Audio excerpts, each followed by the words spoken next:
Hello students, welcome to mathematics class.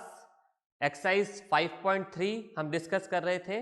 Okay, last class में हमने question number 18 discuss कर लिया था, राइट? तो एनसीईआरटी बुक आप ओपन कर लीजिए and start reading question number 19। Question number 19 में रीड कर रहा हूँ, क्वेश्चन समझते हैं और देखते हैं कि हमें क्या मालूम करना है क्वेश्चन में। ओके, चलिए, question is 200 logs are stacked in the following manner: 20 logs in the bottom row, 19 in the next row, 18 in the row next to it, and so on. Okay, figure बनाया हुआ है, figure 5.5. In how many rows are the 200 logs placed, and how many logs are in the top row? How many rows? In how many rows are the 200 logs placed and how many logs are in the top row? Right? तो देखिए, diagram मैंने board पर भी बना दिया है। Question में हमें क्या गिवन है?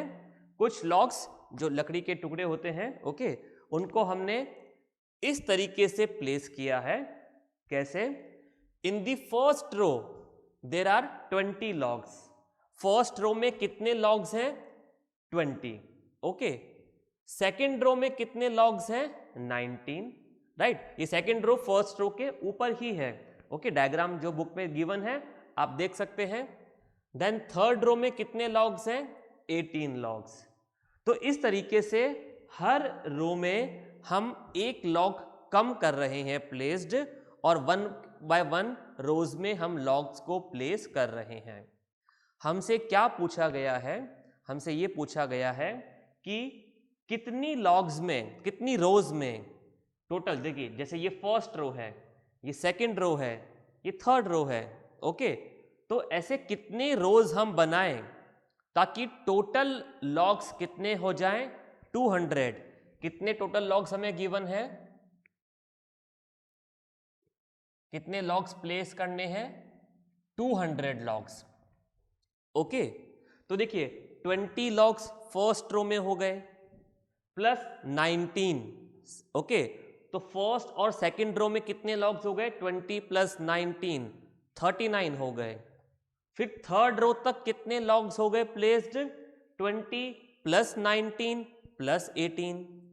ओके, तो ऐसे हम हर रो में नंबर ऑफ लॉग्स को ऐड करते जाएंगे और हमें ये बताना है कि कितनी रोज में हम ऐसी कितनी रोज बनाएं ताकि टोटल लॉग्स यानी कि sum of logs in each row कितना हो जाए? 200 हो जाए, राइट? और क्या बताना है? जो सबसे टॉप रो होगी, ओके, जो सबसे टॉप रो होगी उसमें कितने नंबर ऑफ लॉग्स होंगे, ये भी हमें बताना है, राइट? तो चलिए देखते हैं कैसे करेंगे क्वेश्चन को। तो देखिए, फर्स्ट रो में कितने लॉग्स हैं? 20। Number of logs in first row 20। Okay, number of logs in second row 19। Number of logs in third row 18।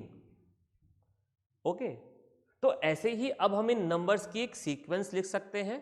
तो हम लिख सकते हैं therefore number of logs in 20 rows will be, कितने हो जाएंगे? 20, 19, 18, 17 एंड सो ऑन। ओके, तो इस तरीके से हमें ये सीक्वेंस मिल गई एक, और ये सीक्वेंस क्या बता रही है? Number of logs in each row, number of logs in each row, right? और टोटल हमें कितने लॉग्स प्लेस करने हैं? 200। ओके, कितने लॉग्स प्लेस करने हैं? 200। तो total number of logs to be placed equals to 200, right? यानी कि ये 200 क्या होना चाहिए? इन सभी नंबर्स का sum, number of logs each row, अगर हम इनको ऐड कर देंगे तो क्या मिलना चाहिए हमें? 200 मिलना चाहिए।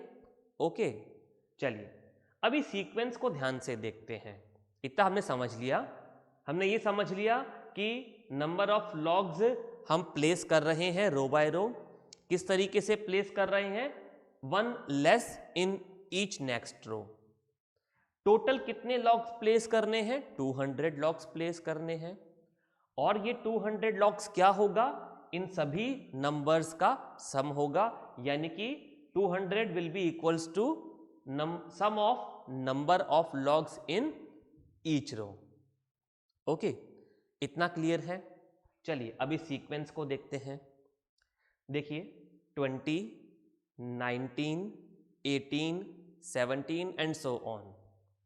19 minus 20 minus 1, 18 minus 19 minus 1, 17 minus 18 minus 1। तो ये किस तरीके का सीक्वेंस हमें मिल रहा है? ये हमें एक डिक्लाइनिंग, डिक्रीजिंग अर्थमेटिक प्रोग्रेशन मिला, जिसमें कि कॉमन डिफरेंस कितना है? -1 का है, और फर्स्ट टर्म कितनी है? 20 है। So number of logs in each row forms an arithmetic progression with common difference -1। तो ये बात हम यहां पर लिख देते हैं। Number of logs in each row forms an AP with D equals to -1। Okay, ध्यान रखेंगे ये डिक्लाइनिंग AP है तो कॉमन डिफरेंस नेगेटिव में होगा। गलती से 20 माइनस 19 प्लस 1 लिख के नहीं आएंगे। It is 19 minus 20 -1। ओके, अब ये 200 क्या है? इन नंबर्स का सम है। फाइन, तो यहां पर हम कौन सा फॉर्मूला यूज करेंगे? Sum of n terms of an AP। Okay, क्या मालूम है हमें? फर्स्ट टर्म यानी कि A मालूम है, और क्या पता है? कॉमन डिफरेंस पता है -1, और क्या पता है? सम ऑफ n टर्म्स पता है 200। क्या नहीं पता? Number of terms. तो वही तो हमें मालूम करना है।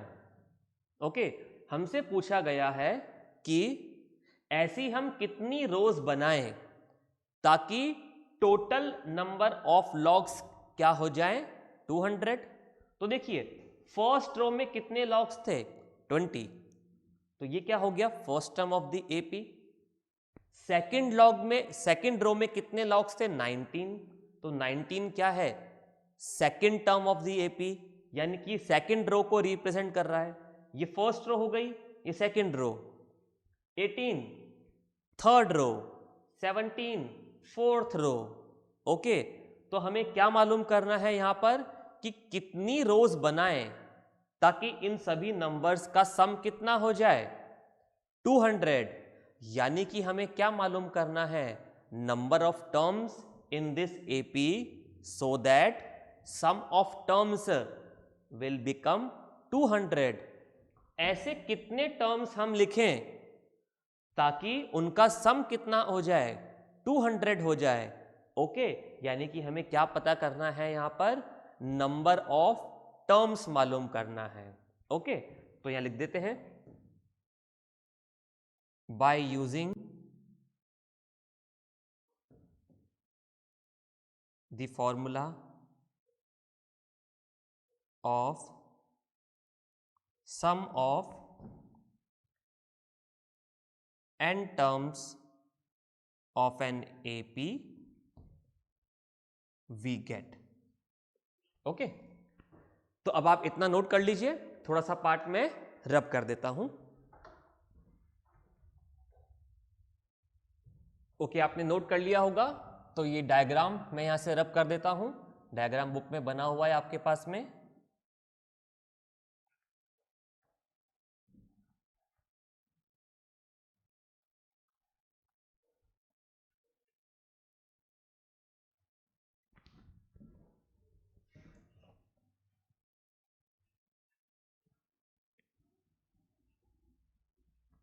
ओके, तो अब हम सम का फॉर्मूला लगा देते हैं।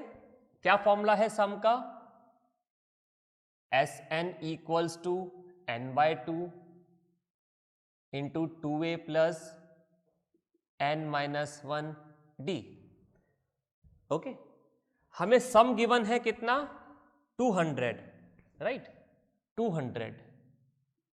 क्या n मालूम है? नहीं, n तो हमें मालूम करना है, तो n/2 ही लिख देते हैं। क्या फर्स्ट टर्म हमें पता है AP का? बिल्कुल मालूम है, 20। सो 2 इंटू 20 प्लस n नहीं मालूम तो n-1 एंड कॉमन डिफरेंस कितना है यहां पर? -1। ओके, इस 2 को हम क्रॉस मल्टीप्लाई कर देते हैं 200 से। So equation will become 400 equals to n multiply by 2 multiply by 20 40 n into -1 -n -1 into -1 +1। Okay, +1, right? Now 40 + 1 41। So 400 equals to n multiply by 41 minus n। Okay, चलिए n को bracket में multiply कर देते हैं दोनों टर्म से। So 400 equals to 41n minus n into n square. Okay, इसको यहां पर सॉल्व कर लेते हैं अब। तो -n स्क्वायर एंड 41n, इसको हम इस साइड ले जाते हैं, तो हमें इक्वेशन क्या मिल जाएगी? n square minus 41n plus 400 equals to 0। Now ये किस तरीके की इक्वेशन लिखी हुई है? ये एक क्वाड्रेटिक इक्वेशन लिखी हुई है। ओके, आप देख सकते हैं कि यहां पर वेरिएबल क्या है? n, और n का हाईएस्ट पावर कितना आ रहा है? 2। So it is now a quadratic equation in n, और ये हम सॉल्व करना सीख चुके हैं। तो स्प्लिटिंग द मिडिल टर्म से देखते हैं कि क्या हम इस क्वाड्रेटिक इक्वेशन को सॉल्व कर सकते हैं। चलिए चेक करते हैं। तो हम 400 के हमें फैक्टर्स करने हैं। 400 को हम अभी 4 इंटू 100 ऐसा लिख देते हैं। ओके, नाउ 4 को हम 2 मल्टीप्लाई बाय 2 लिख सकते हैं, राइट? और 100 के फैक्टर्स करें तो 2 multiply by 2 multiply bye 5 and 5। Okay, 2 into 2 4, 4 into 25 100। तो ये फैक्टर्स हो गए 400 के। अब क्या करना है? हमें इन फैक्टर्स को 2 पार्ट्स में डिवाइड करना है, जिससे कि हमें क्या मालूम बन जाए हमारे पास में? -41n। अब देखिए मिडिल टर्म क्या है? -41 और n स्क्वायर का कोफिशिएंट कितना है? 1, राइट? +1। तो आपने किया +1 मल्टीप्लाई बाय +400, तो आपको मिला +400। ओके, तो आपको +400 के फैक्टर्स करने हैं इस तरीके से कि आपको -41 मिल जाए।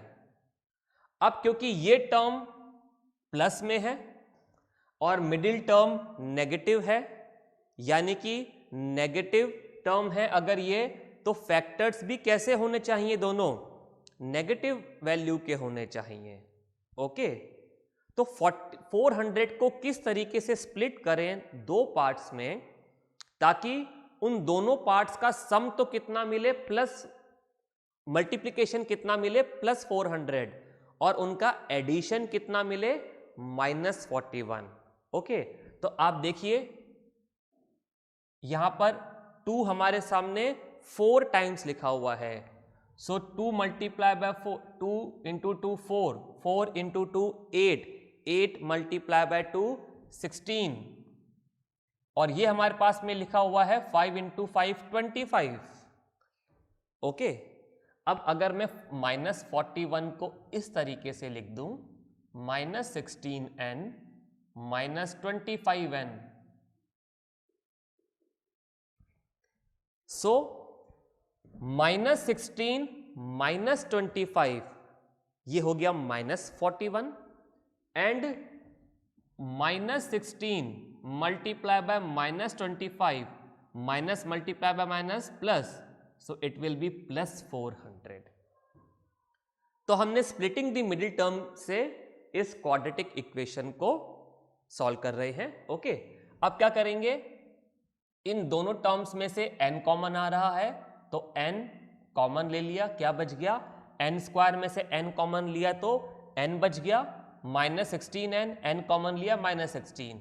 नाउ यहां से हम 25 कॉमन ले लेंगे, -25। ओके, तो यहां पर बच गया n, और 400 को हम लिख सकते हैं 16 इंटू 25, प्लस 400 था, -25 कॉमन लिया है, तो क्या बच जाएगा, -16 इक्वल्स टू 0, राइट। तो अब इसको हम ऐसे लिख सकते हैं n-16 and n-25 equals to 0। So this means n-16 equals to 0 और n इक्वल्स टू 16, राइट, और n-25 equals to 0, so n equals to 25। So n की हमें यहां से 2 वैल्यूज मिल गई, 16 एंड 25। अब 2 वैल्यूज मिल गई। नाउ यहां पर n क्या था, number of rose. Okay, number of रोज जिसमें कि हम लॉग्स को प्लेस कर रहे हैं। तो 16 और 25, क्या इन दोनों वैल्यूज को देखकर हम किसी वैल्यू को रिजेक्ट कर सकते हैं? नहीं कर सकते। क्यों? ये दोनों ही पॉजिटिव वैल्यूज हैं, और नंबर ऑफ रोज तो पॉजिटिव होंगे बिल्कुल। अगर इनमें से कोई एक वैल्यू नेगेटिव हो जाती, यहां पर मिलती हमें, तो नंबर ऑफ रोज कभी भी नेगेटिव नहीं हो सकते, राइट। तो हम नेगेटिव वैल्यू को रिजेक्ट कर देते, बट यहां पर तो दोनों ही वैल्यूज पॉजिटिव हैं।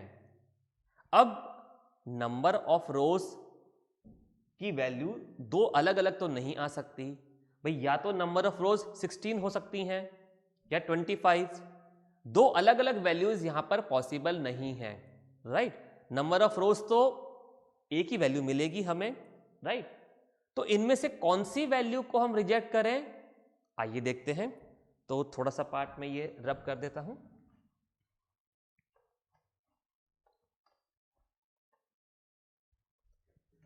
ओके, आप एक काम कीजिए, इस पार्ट को भी नोट कर लीजिए, इसको रब कर देते हैं और आगे क्वेश्चन को सॉल्व करते हैं। चलिए, आपने नोट कर लिया होगा, इसको यहां से अब रब कर देते हैं।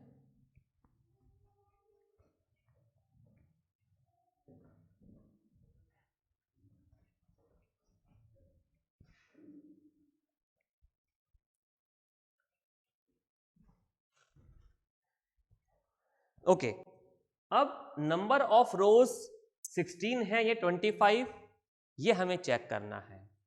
अब क्वेश्चन में हमसे एक तो नंबर ऑफ रोज पूछा गया है, और दूसरा ये भी पूछा गया है कि टॉप रो, अगर नंबर ऑफ रोज 16 है तो टॉप रो कौन सी होगी, 16th रो। अगर नंबर ऑफ रोज 25 है तो टॉप रो कौन सी होगी, 25th। ओके, यानी कि अगर नंबर ऑफ रोज 16 है तो एपी में कितनी टर्म्स हो गई, 16 टर्म्स हो गई। अगर नंबर ऑफ रोज 25 है तो जो हमने एपी लिखी थी 20, 19, 18, 17, इसमें कितने टर्म्स हो गई, 25 टर्म्स हो गई।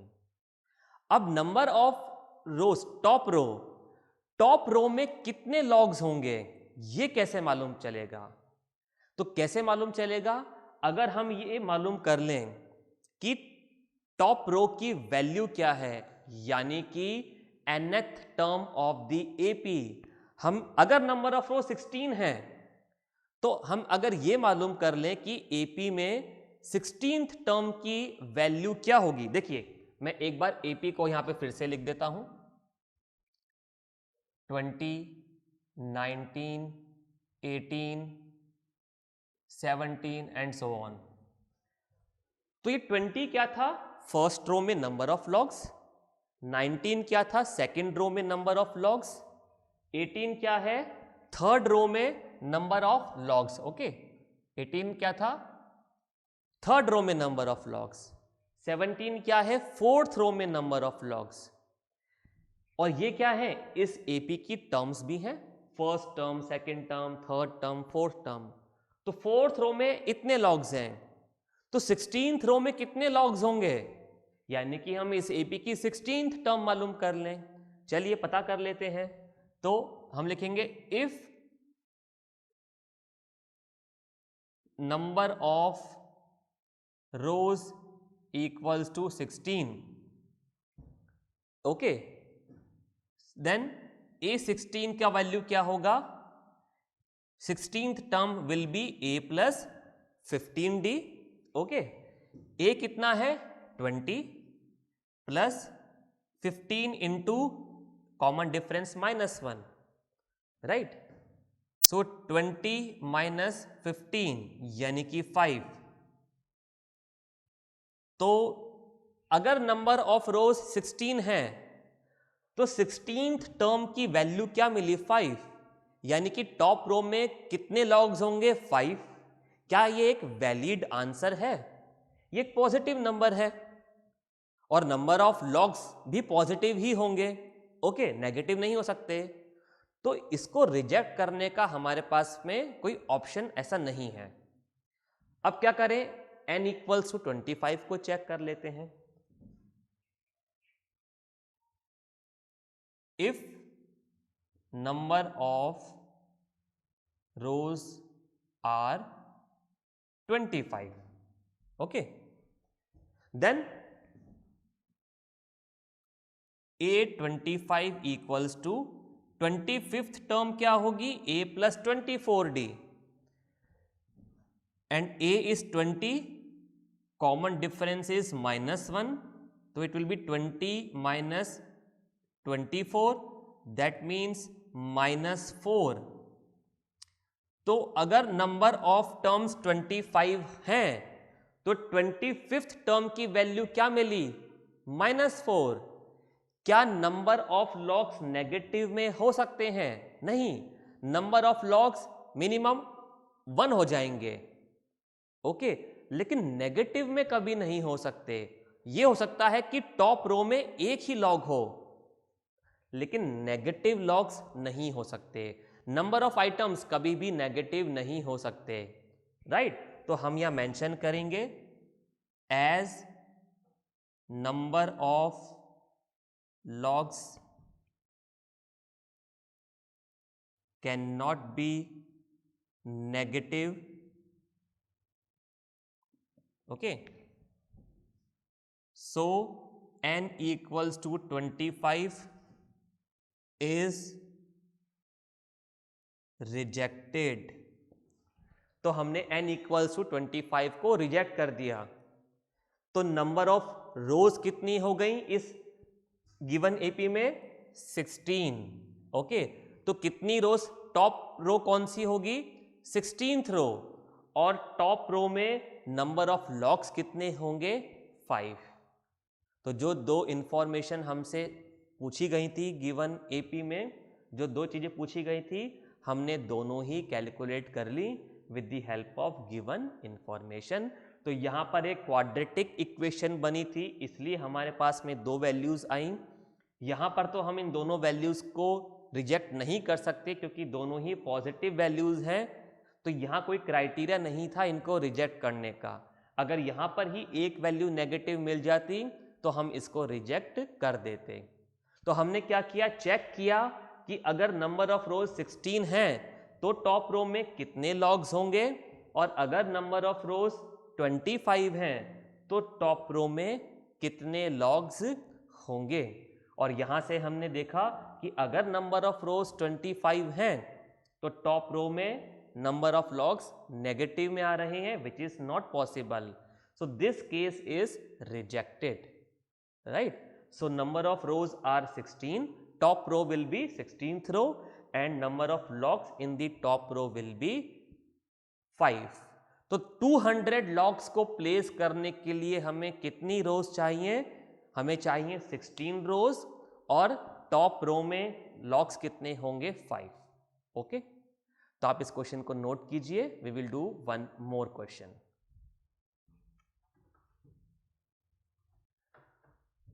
Okay, now next question is question number 20 of exercise 5.3। so question में रीड कर रहा हूं, आप भी रीड कीजिए और फिर हम इसको सॉल्व करते हैं। Okay, so question is in a potato race a bucket is placed at the starting point which is 5 meter from the first potato and the other potatoes are placed 3 meter apart in a straight line। There are 10 potatoes in the line। Diagram बना हुआ है, आप देख सकते हैं।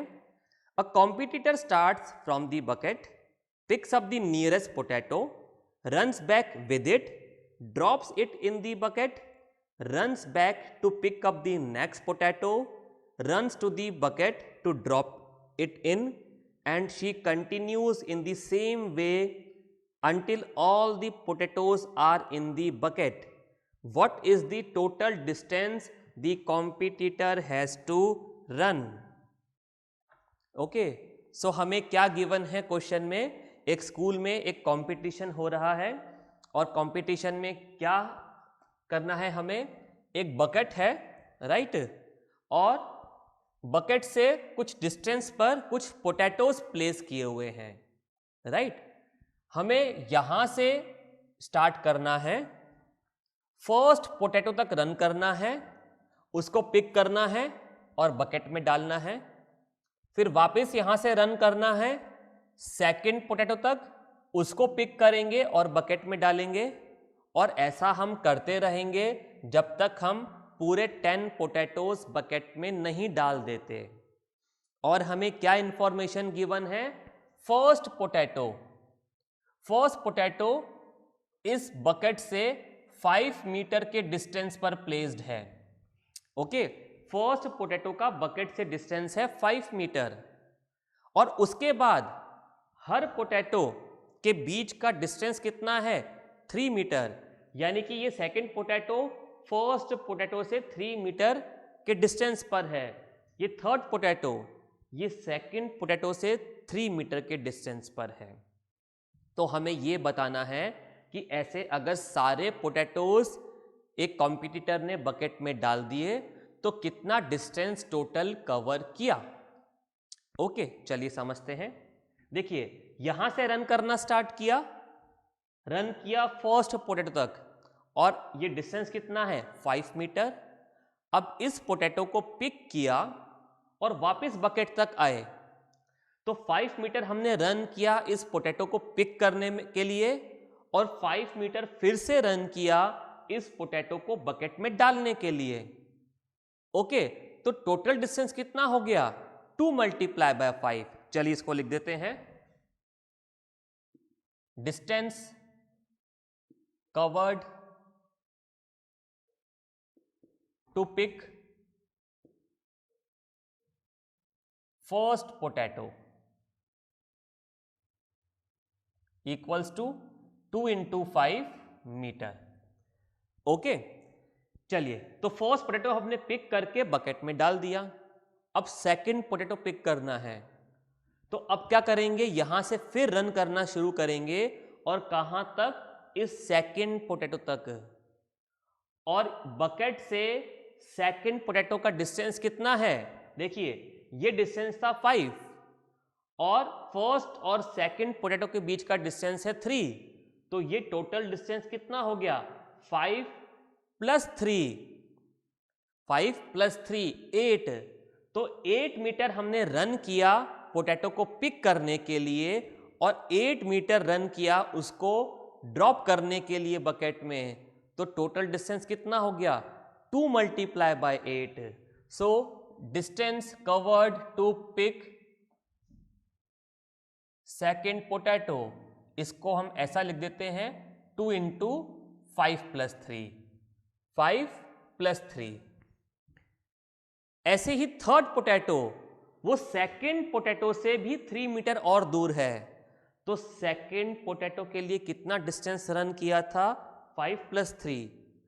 अब कितना करना पड़ेगा 5 प्लस 3 प्लस 3, यानी कि 5 प्लस 2 मल्टीप्लाई बाय 3, और उतना ही वापिस आने के लिए तो 2 से मल्टीप्लाई भी कर देंगे। तो लिख देते हैं distance covered to pick third potato 2 into 5 plus 2 multiply by 3। अब देखिए ये डिस्टेंस कितना था 10। ओके, यहां पर देखते हैं ये डिस्टेंस कितना था 5, ये कितना है 5 प्लस 3 8, ये कितना है 5 प्लस 3 प्लस 3, यानी कि 8 प्लस 3 11। तो डिस्टेंस कितने मिले हमें 5 8 11, फिर मिलेगा 14 एंड सो ऑन। इस सीक्वेंस को ध्यान से देखिए, 8 माइनस 5 3, 11 माइनस 8 3, 14 माइनस 11 3। ये सीक्वेंस एक अरिथमेटिक प्रोग्रेशन बन रहा है जिसमें कॉमन डिफरेंस कितना है 3 का। ओके, तो हमें क्या मालूम करना है कि 10 पोटैटोज के लिए टोटल कितना डिस्टेंस रन किया, 10 पोटैटोज के लिए टोटल कितना डिस्टेंस रन किया। सो यहां लिख देते हैं total distance run to pick and drop 10 potatoes. Okay, कितना हो जाएगा ये, इसको यहां लिख देते हैं इक्वल्स टू, फर्स्ट के लिए डिस्टेंस था 2 multiply bye 5, okay, plus 2 multiply bye 5 plus 3, plus 2 multiply bye 5 plus 2 into 3 and so on. Okay, 2 इसमें से हम कॉमन ले सकते हैं, 2 हमने कॉमन ले लिया, क्या बच गया 5 plus 3 8 plus 3 into 2 6, 6 plus 5 11 and so on. Okay, तो ये एक अरिथमेटिक प्रोग्रेशन है सीक्वेंस जिसमें नंबर ऑफ टर्म्स कितनी है 10, फर्स्ट टर्म कितनी है 5 और कॉमन डिफरेंस कितना है 3। तो हम यहाँ पर sum of n terms of an AP का फॉर्मूला लगा सकते हैं। तो n/2 multiply by 2 into 5 plus 9 multiply by d, okay 3। ये 9 कैसे आया, n माइनस 1, n कितना है 10, 10 माइनस 1 9, 2 से 2 कैंसिल हो गया, क्या बच गया 10 multiply by 2 into 5 10 plus 9 into 3 27। Okay, so 10 plus 27 37, 37 into 10 370 metre. So total कितना डिस्टेंस रन किया कॉम्पिटिटर ने 370 मीटर। तो यहां पर समझने वाली बात क्या थी कि एक पोटैटो को पिक एंड ड्रॉप करने के लिए हम डबल डिस्टेंस ट्रेवल कर रहे हैं। पोटैटो का डिस्टेंस बकेट से 5 मीटर है, तो उसको पिक एंड ड्रॉप करने के लिए हम 5 प्लस 5 2 मल्टीप्लाई बाय 5 मीटर का डिस्टेंस ट्रेवल कर रहे हैं। और क्योंकि इसके बाद हर पोटैटो 3 मीटर के डिस्टेंस पर प्लेस्ड है, तो ये जो डिस्टेंस है पोटैटो का फ्रॉम दी बकेट वो एक अर्थमेटिक प्रोग्रेशन फॉर्म कर रहा है और हमने इनको ऐड करके टोटल डिस्टेंस कैलकुलेट कर लिया. Okay, so students, with this we have finished this chapter arithmetic progression. We have discussed various concepts in the arithmetic progression. हमने general form of an AP, general form of nth term, okay, nth term of an AP का formula देखा, sum of the n terms of an AP का formula देखा. Okay, उसके दो तरीके से हमने सम निकाला. एक इस तरीके से n/2 multiply by 2a plus n-1d, and second formula में अगर हमें लास्ट टर्म मालूम है then n/2 into a plus l करके भी हम सम निकाल सकते हैं. ओके, देन हमने nth term from the last of an arithmetic progression के क्वेश्चंस भी डिस्कस किए, राइट, और हमने सम ऑफ n टर्म्स पर बेस्ड बहुत सारे क्वेश्चंस डिस्कस किए, right. So in case of any doubt, just review the videos, consult with your faculty in charge. Okay, all the best. Bye.